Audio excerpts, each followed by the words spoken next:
नमस्कार दोस्तों, मैं अंकुर उपाध्याय स्वागत करता हूं आप सभी का एक बार फिर से अपनी नई वीडियो में। मार्केट में कमाल हो गया है भाई साहब डेज आई पे, मतलब जिसके बारे में सोचा भी नहीं था किसी ने वो होता हुआ दिख रहा है। इसीलिए मैं कहता हूं कि गिरावट कितनी होगी, कब होगी, कितनी तेज होगी, किसी को नहीं पता है। लेकिन ये सबको पता है कि बाजार ऊपर आ जाएगा एक दिन। ये सबको पता है कि तेजी टेम्पररी नहीं परमानेंट है, गिरावट टेम्पररी है। अब प्रॉब्लम यह है कि उस गिरावट को लोग टाइम करने की कोशिश करते हैं। मैं हमेशा कहता हूं कि बाजार में ना टाइमिंग करने की कोशिश मत करो, बाजार को टाइम देने के लिए सोचो। सिर्फ अगर आपका व्यू एक ही होता कि गिरेगा तो मैं लगाऊंगा, तो आप सोचते ही नहीं, घबराते ही नहीं। लेकिन अगर किसी ने कल घबराहट में किया ये तो बहुत गलत हो रहा है, बाजार क्रैश होने वाला है, गिरने वाला है, बेच दो तो सही है, नीचे गिरेगा दोबारा खरीद लेंगे। क्या हुआ, दोबारा छोड़ो। अब आप ये सोच रहे हो यार मैं और पैसा लगा दूं, क्या कुछ भी नहीं हो रहा। सब भूल गए इजराइल ईरान, और जिसमें हमला लगातार चल रहा है, चीजें बरसे बदतर हो रही हैं, लेकिन बाजार है आगे अपनी धुन में मस्त है। तो भाई एक चीज है, मजे लीजिए, अपना काम पे ध्यान दीजिए। शेयर बाजार को डिस्टर्ब बिल्कुल नहीं करना चाहिए। एज अ इन्वेस्टर एक ही व्यू रखता हूं मैं तो, क्योंकि मेरे को अभी आने वाले 2 साल, 2.5 साल, 3 साल पैसा लगाना है। और मैं आपसे भी यही कह रहा हूं कि अगर आप अपने अर्ली स्टेज में हो निवेश के, तो आप पैसा लगाना चाहते हो तो आपके लिए बाजार जितने समय नीचे रहेगा उतना आपके लिए बेनिफिशियरी है कि आपको सस्ते दाम पे शेयर्स खरीदने का मौका मिलेगा। एक चीज अपने दिमाग में अच्छे से बिठा लो कि मार्केट लॉन्ग टर्म में 12-13% की रफ्तार से कंपाउंड करता है।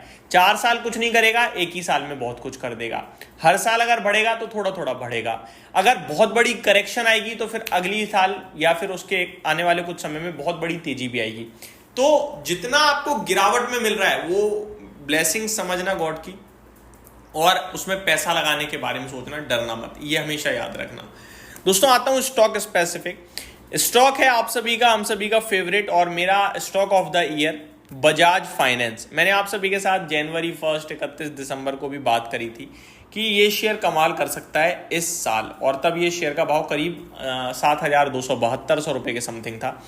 आज ये स्टॉक 940 रुपए पे है। क्या ये टूट गया है? नहीं, ये 7,000 से 9,400 तक गया, और इनफैक्ट 9,700 तक गया, आप ये कह सकते हैं ऑलमोस्ट 10,000 के पास पहुंचा। और आज ये शेयर 940 रुपीज़ पे ट्रेड कर रहा है, क्योंकि आज है इस स्टॉक की एक्स स्प्लिट डेट और एक्स बोनस डेट।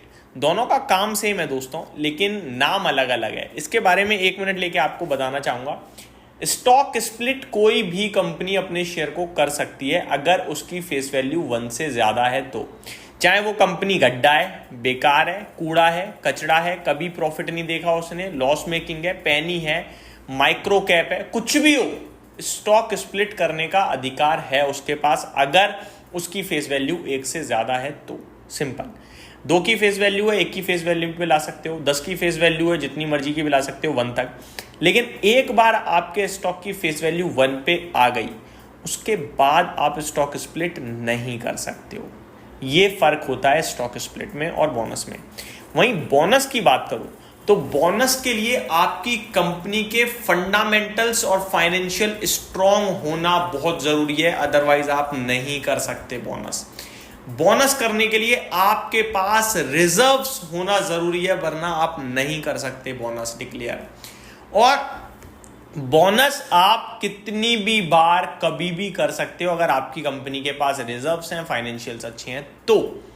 जैसे स्टॉक स्प्लिट 1 पे आ गया फेस वैल्यू, फिर स्प्लिट कर ही नहीं सकते आप। मान के चलो आपका शेयर फिर से हो गया भाई महंगा, आपको कुछ छोटा करना हो शेयर के प्राइस को, कैसे करोगे आप? क्योंकि स्प्लिट तो कर नहीं सकते। तो बोनस जैसी चीजें काम आती हैं। बोनस आप कितनी बार भी कर सकते हो किसी भी रेशो में, लेकिन फाइनेंशियल्स अच्छे होने चाहिए। बोनस सब नहीं कर सकते, ये याद रखना आप। तो ये बहुत बड़ा डिफरेंस है। इसलिए अगर कोई कंपनी बोनस दे रही है उसको रिस्पेक्ट ज्यादा देना हमेशा। स्प्लिट तो कोई भी कर देता है, स्प्लिट तो ज्यादातर कभी कभार स्टॉक को मैनिपुलेट करने के लिए भी किया जाता है, मैं आपको ये भी बता रहा हूं। अब आते हैं दोस्तों बजाज फाइनेंस पे। तो 9,300 से 9,400 से 9,940 रुपए पे कैसे आ गया ये शेयर? क्योंकि आज स्टॉक स्प्लिट हुआ है ये 2 की फेस वैल्यू से 1 की फेस वैल्यू पे, यानी कि 1 के 2 शेयर्स तो हो गए आपके स्टॉक स्प्लिट की वजह से। उसके बाद कंपनी ने बोनस दिया 1 पे 4 शेयर्स का, यानी 2 शेयर्स के सामने 8 शेयर्स और मिल जाएंगे, तो टोटल हो गए 10। अगर कल तक आपके पास एक शेयर था बजाज फाइनेंस का यानी फ्राइडे तक, तो आज आपकी पोर्टफोलियो में 10 शेयर्स हो गए। हाँ, पोर्टफोलियो में भी आपके क्रेडिट नहीं हुए होंगे वो शेयर्स, वो 9 शेयर्स जो आने आपकी पोर्टफोलियो में, उनको आने में 1 से 2 हफ्ते का समय लगेगा। ये जो बोनस वाले शेयर्स हैं, 1 के सामने 4 वाला, ये तो आपका विद इन 3 ट्रेडिंग सेशंस आ जाएगा।